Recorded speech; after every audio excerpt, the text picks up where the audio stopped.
ഇറാനുമായുള്ള യുദ്ധം ഘട്ടം ഘട്ടമായി അവസാനിപ്പിക്കാൻ ആലോചിക്കുന്നതായി യു.എസ്. പ്രസിഡന്റ് ഡൊണാൾഡ് ട്രംപ് അറിയിച്ചു. 2026 മാർച്ച് 20 നടത്തിയ സുപ്രധാന പ്രഖ്യാപനത്തിൽ ഇറാനെതിരെ സൈനിക നീക്കങ്ങൾ അവസാനിപ്പിക്കാൻ അമേരിക്ക ആലോചിക്കുന്നതായി പ്രസിഡന്റ് ഡൊണാൾഡ് ട്രംപ് പ്രസ്താവിച്ചു. തങ്ങളുടെ പ്രധാന ലക്ഷ്യങ്ങൾ കൈവരിക്കുന്നതിന് അമേരിക്ക വളരെ അടുത്തെത്തിയിരിക്കുന്നു എന്ന് അദ്ദേഹം അവകാശപ്പെട്ടു. എന്നിരുന്നാലും ഒരു സീസ് ഫയർ അദ്ദേഹം പൂർണ്ണമായും തള്ളിക്കളഞ്ഞു. ഇറാന്റെ മിസൈൽ ശേഷി തകർക്കുക, പ്രതിരോധ സംവിധാനങ്ങൾ ഇല്ലാതാക്കുക, നാവിക വ്യോമസേനകളെ നശിപ്പിക്കുക, ആണവായുധ ശേഷി തടയുക എന്നീ ലക്ഷ്യങ്ങൾ ഏകദേശം പൂർത്തിയായതായി വൈറ്റ് ഹൌസ് അറിയിച്ചു. ഇസ്രയേൽ, സൗദി അറേബ്യ, UAE തുടങ്ങിയ സഖ്യകക്ഷികൾക്ക് ഏറ്റവും ഉയർന്ന നിലവാരത്തിലുള്ള സംരക്ഷണം നൽകുമെന്ന് പ്രസിഡന്റ് ട്രംപ് കൂട്ടിച്ചേർത്തു.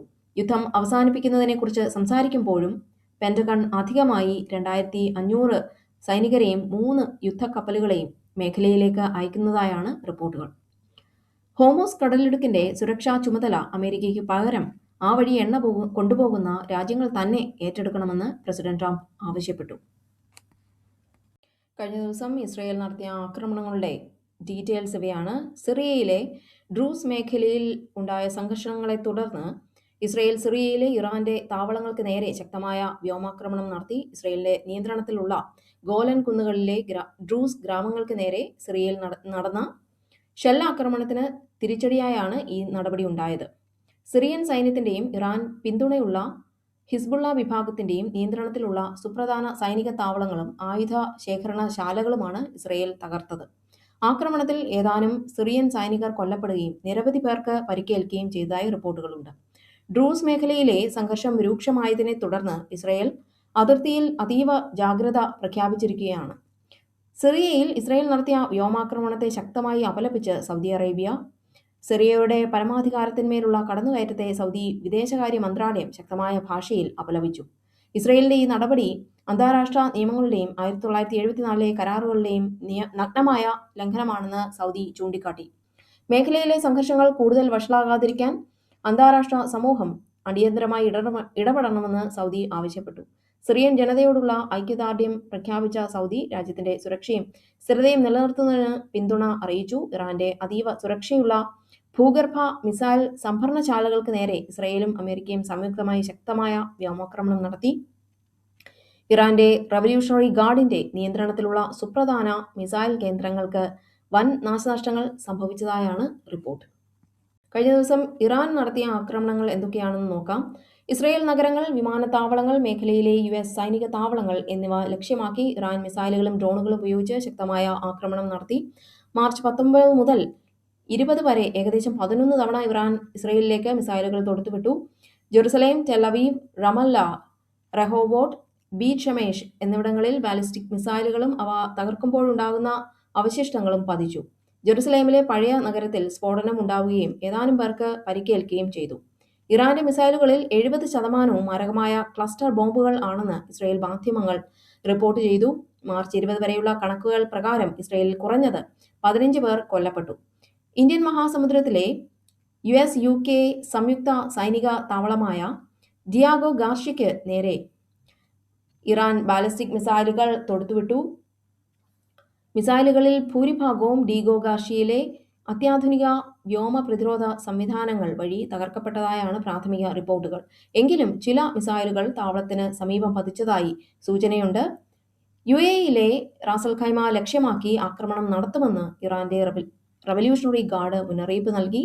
റാസൽ ഖൈമയിലെ താമസക്കാർ ഉടൻ ഒഴിഞ്ഞു പോകണമെന്ന് ആവശ്യപ്പെട്ട് IRGC ഒരു ഇവാക്വേഷൻ മാപ്പ് പുറത്തുവിട്ടു. നഗരത്തിലെ ചില ഭാഗങ്ങൾ തങ്ങളുടെ ലക്ഷ്യസ്ഥാനങ്ങളാണെന്ന് ഇറാൻ മുന്നറിയിപ്പ് നൽകി. തങ്ങളുടെ നിയന്ത്രണത്തിലുള്ള അബു മൂസ, ഗ്രേറ്റർ ടൻബ് എന്നീ ദ്വീപുകൾക്ക് നേരെ ആക്രമണം നടത്താൻ റാസൽ ഖൈമയിലെ താവളങ്ങൾ ഉപയോഗിച്ചു എന്നാണ് ഇറാന്റെ ആരോപണം. ഈ വിഷയത്തിൽ UAE അധികൃതർ നൽകുന്ന ഔദ്യോഗിക നിർദ്ദേശങ്ങൾ മാത്രം പാലിക്കേണ്ടതാകുന്നു. സോഷ്യൽ മീഡിയ വഴി പ്രചരിക്കുന്ന വ്യാജ വാർത്തകളിലോ വീഡിയോകളിലോ വിശ്വസിക്കരുത്. US താവളങ്ങൾക്ക് നേരെ ഇറാൻ നടത്തിയ ആക്രമണങ്ങളിൽ ഏകദേശം $800 ദശലക്ഷം നാശനഷ്ടങ്ങൾ ഉണ്ടായതായി റിപ്പോർട്ടുകൾ സൂചിപ്പിക്കുന്നു. ഫെബ്രുവരി 28 സംഘർഷം ആരംഭിച്ചതു മുതൽ 13 US സൈനികർ കൊല്ലപ്പെട്ടതായും 232 പേർക്ക് പരിക്കേറ്റതായും US സൈന്യം റിപ്പോർട്ട് ചെയ്തു. യുദ്ധം കാരണം ആഗോളതലത്തിൽ ഇന്ധനവില കുതിച്ചുയരുന്നത് തടയാൻ ഇറാനിൽ നിന്നുള്ള എണ്ണയ്ക്ക് US 30 ദിവസത്തെ താൽക്കാലിക ഇളവ് അനുവദിച്ചിട്ടുണ്ട്.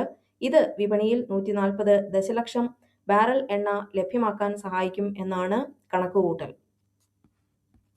ദക്ഷിണ കൊറിയയിലെ ഡെജിയോണിലുള്ള ഒരു കാർ പാർട്സ് നിർമ്മാണശാലയിലുണ്ടായ ഭീകരമായ തീപിടുത്തത്തിൽ 11 പേർ കൊല്ലപ്പെടുകയും നിരവധി പേർക്ക് പരിക്കേൽക്കുകയും ചെയ്തു. യുക്രൈനും ഹംഗറിയും തമ്മിലുള്ള എണ്ണ പൈപ്പ് ലൈൻ തർക്കം യൂറോപ്യൻ യൂണിയന്റെ വായ്പാ പദ്ധതികളെ പ്രതിസന്ധിയിലാക്കിയിരിക്കുന്നു.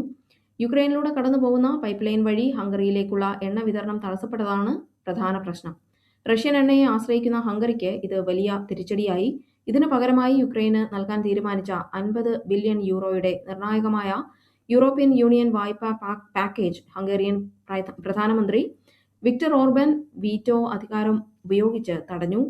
പൈപ്പ് ലൈൻ തർക്കം പരിഹരിക്കാൻ യൂറോപ്യൻ യൂണിയനെ ഹംഗറി ബ്ലാക്ക്മെയിൽ ചെയ്യുകയാണെന്ന് മറ്റ് യൂറോപ്യൻ രാജ്യങ്ങളും ആരോപിക്കുന്നു. യുദ്ധം തുടരുന്ന സാഹചര്യത്തിൽ ഈ വായ്പ ലഭിക്കാത്തത് യുക്രൈന്റെ സാമ്പത്തിക ഭദ്രതയെയും പ്രതിരോധ പ്രവർത്തനങ്ങളെയും ദോഷകരമായി ബാധിക്കും. മയക്കുമരുന്ന് മാഫിയയുമായുള്ള ബന്ധം ആരോപിച്ച് കൊളംബിയൻ പ്രസിഡന്റ് ഗുസ്താവോ പെട്രോയ്ക്കെതിരെ US ഏജൻസികൾ അന്വേഷണം ആരംഭിച്ചു. വിഖ്യാത ആയോധനകലാ വിദഗ്ധനും ഹോളിവുഡ് നടനുമായ ചക്ക് നോറിസ് അന്തരിച്ചു.